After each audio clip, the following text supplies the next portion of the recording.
Hi guys, how you doing? It's Louise here, your coach, teacher and Hay House author. I hope you're having a good week so far. Now I want to share a story with you because I really hope this serves you, because I had a bit of a light bulb moment yesterday.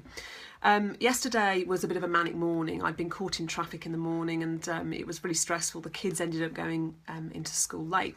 So it wasn't a great start to the day.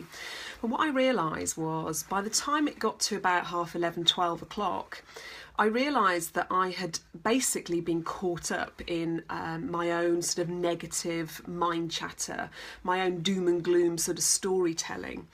And I kind of stopped and realised, my day had sort of been, had sort of snowballed out of control.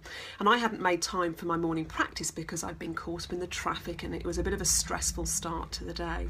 So I realised I got to midday and my mind was completely controlling me. And I had thoughts about, why I wasn't good enough to write my next book, and, why I shouldn't have worn the dress that I'd got on that day, and why I was never going to be able to get through the to-do list that I had to do. My mind was kind of reeling.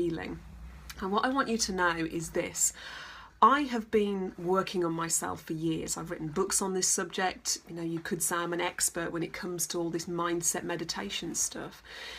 But what I realise is that, I must show up and do the work. I need to take charge of my mind, because if I don't, then my mind rules me.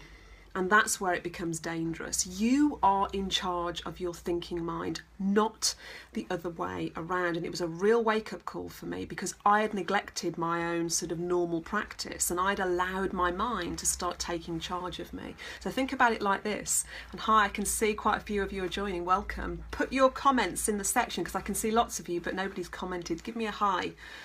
Let me know that you're here.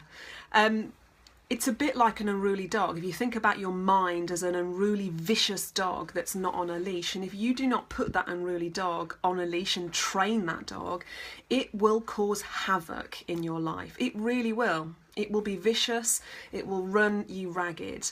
What we need to learn to do is to put that dog on a leash. Our mind, we are not our mind, and if we're not careful, our mind starts to control us, our primitive part of the brain, and we end up living a life full of anxiety and fear, and that is just miserable. We have to take charge of our thinking mind. It is our job to kind of put that dog on a leash. But you know what? Doing the work is a choice. It's a responsibility. Some people aren't prepared to take that on.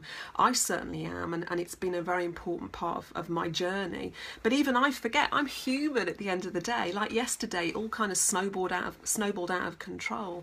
But I realised that I need to show up. I need to do the work. Otherwise, my mind starts taking charge of me again.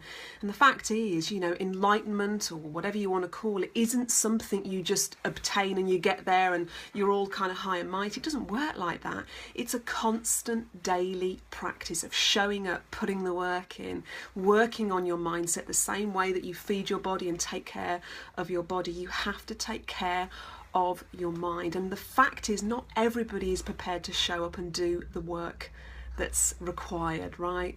So I just want to put this out there. I want to remind you that you need to take responsibility to work and shape your mind so that it serves you rather than controls you. And quite simply, this is about a daily practice, showing up, whether that's in the morning, mid-morning, afternoon, in the evening, whenever. Because I promise you, if you show up every single day for 5 minutes, 10 minutes, quieten the mind through meditation or chanting or dancing or running or whatever you choose to do, but anything that quietens the mind, then you will put that dog on a leash. Then you will start to take charge of your thinking mind, and you will have a much better experience as you move through your life. Because remember, you are not the brain. You are not. You are so much more, and you need to take charge of your thinking brain. Otherwise, your days will snowball out of control, just like my day did yesterday. So it was a real reminder for me, a real reminder. So by the end of the day, I run a long bath with my salts and my oil, and I lay there and I found that peace and I got back into balance. I did a bit of tapping because I really enjoy tapping to release energy as well. So this is just a reminder, an important reminder. Do not neglect your mind. Take responsibility, take charge, and you watch how your life transforms when you do this. So I hope this message has served you today. I just felt compelled to jump on and share this with you. Thank you guys for watching. I can see that you're there live. And if you would like more guidance, more inspiration, you can come on over to thegameoflife.co.uk. You can download lots of freebies, inner guide meditation, 7 days to manifest a miracle. Just look for the freebie tab. I'll put some links below this video as well. Thank you guys, and I'll catch you again very soon in another video. Bye.